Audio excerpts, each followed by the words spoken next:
Hello everybody. Hello. Has everybody got their mobile phone switched off? Yeah? Can't hear anybody? Nods? Happy St George's Day. We are the British National Party. We have the three candidates for Stoke-on-Trent. My name's Michael Coleman, I'll be standing in Stoke-on-Trent South. We have Simon Darby, he's going to be standing in Stoke-on-Trent Central. We've got Melanie Baddeley, who's going to be standing in Stoke-on-Trent North. And we intend getting in. In a few moments we're going to have Nick Griffin walking through that door. He's going to be addressing all of you in this room today. But before that, we're going to listen to Simon Darby, who's going to introduce the day's events. Thank you very much. Thanks, Mike. Okay, happy St George's Day, everybody. Is it a coincidence that we bring you down into the middle of England on St George's Day? No, it's not. Very important day. Very important time for the British National Party. Very, very important. Our manifesto launch, perhaps the most complex, well thought out manifesto we've ever put out, completely different to the other parties, completely different. If anybody heard that contrived excuse for a debate, in inverted commas, between three parties that are basically exactly the same, and please study this. This is something completely different. I'll go through some of those policies beforehand. But we're here in Stoke-on-Trent because this is one of the areas where we really could break through here. We've got the Labour Party, the left, completely fractured, and there is a very serious possibility that we could win in Stoke Central, poll well in Stoke North, and perhaps win in Stoke South. It's my fourth general election. In 1999, this party put up 33 candidates. 33. In 2005, we put up 119 candidates. This year, 2010, is 338. You don't have to do the maths, as the Americans would say. That is a phenomenal growth period, considering the pressure that we're under. They've shut down our bank accounts, they've threatened us with arrest, they've assaulted us, they've sued us. The Equality and Human Rights Commission did their very best to put us out of business, with a little help from their friends in the Labour Party just a few months ago, which cost us a fortune. But we're still here. And we mean business. We intend to take our country back. 2 minutes' time, we believe a chap who will be elected in Barking as probably our first MP will be walking through the door to explain a little bit more about this manifesto. A manifesto where we are committed to stopping immigration, the destruction of our people. Here in Stoke-on-Trent we have a Labour Party, an authority here, deliberately creating a multicultural society. Deliberately doing so. No argument about economic advantages. They are deliberately smashing up the English community here to keep themselves in power forever and a day. A terrible war in Afghanistan. The same people that turn around and call me a racist, call me and the party xenophobes. These are the very same people that have led to the deaths of tens of thousands of innocent Muslim women and children in an illegal war. These people are war criminals. That's what they are. These people have the blood of innocent men and women and children dripping from their fingers at the same time as they call me a racist. Incredible, incredible. But this manifesto is completely different. We have all aspects covered in this. It's not just about immigration. There are topics about the way our manufacturing industry is being completely decimated, the systematic deindustrialisation of places like Stoke and Birmingham and Manchester, which is a tragedy. All of these people are aligned to globalist, internationalist economic policies. We're not. We're nationalists. We want to see our industries protected. We want to see people able to invest without having their businesses decimated and destroyed by cheap foreign imports. That's the difference between us. All of those people we saw on that debate, that fake debate, they're all pro-European, all pro-alignment. None of them would give us a say on the Lisbon Treaty. None of them. We not only would give our people a say, we would pull this country out of the European Union, which has been an absolute disaster since day one. We were never given a choice about it.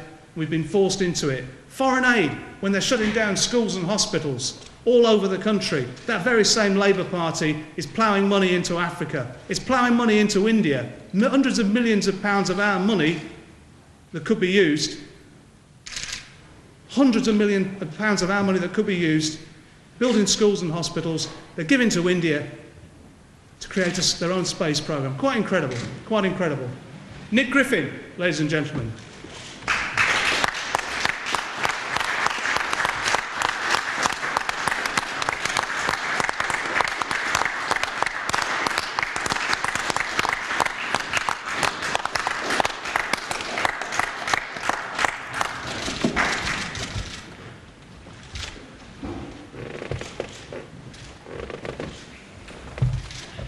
Thank you.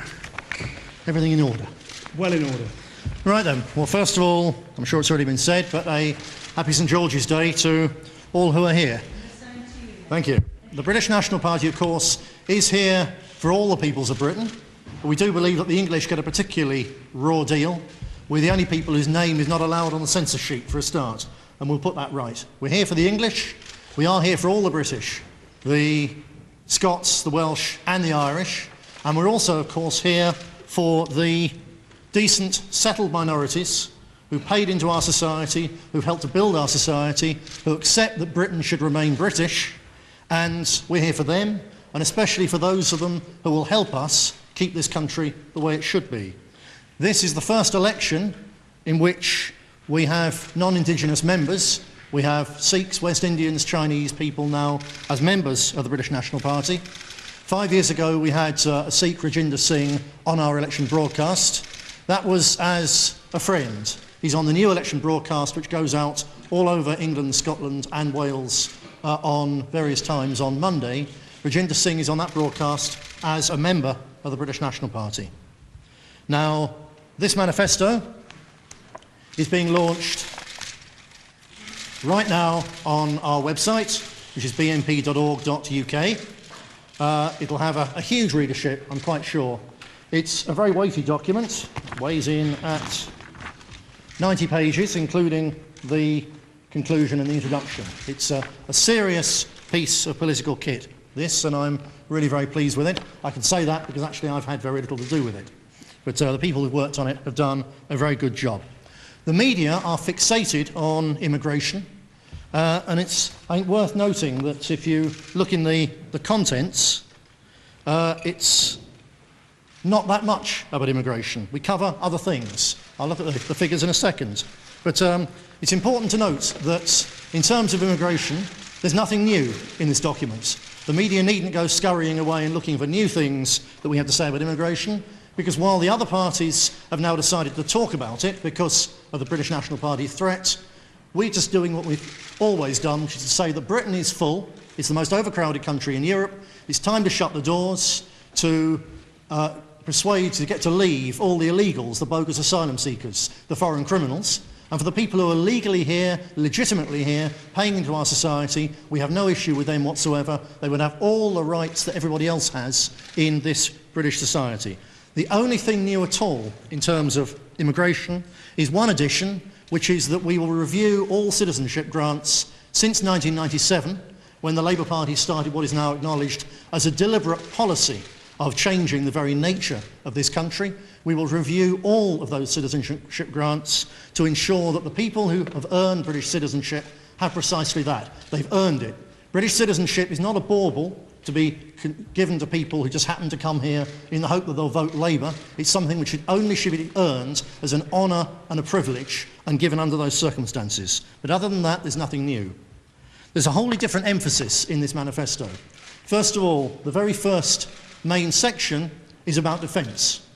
That, in a way, isn't particularly the issue of the day for many people until you say the word Afghanistan.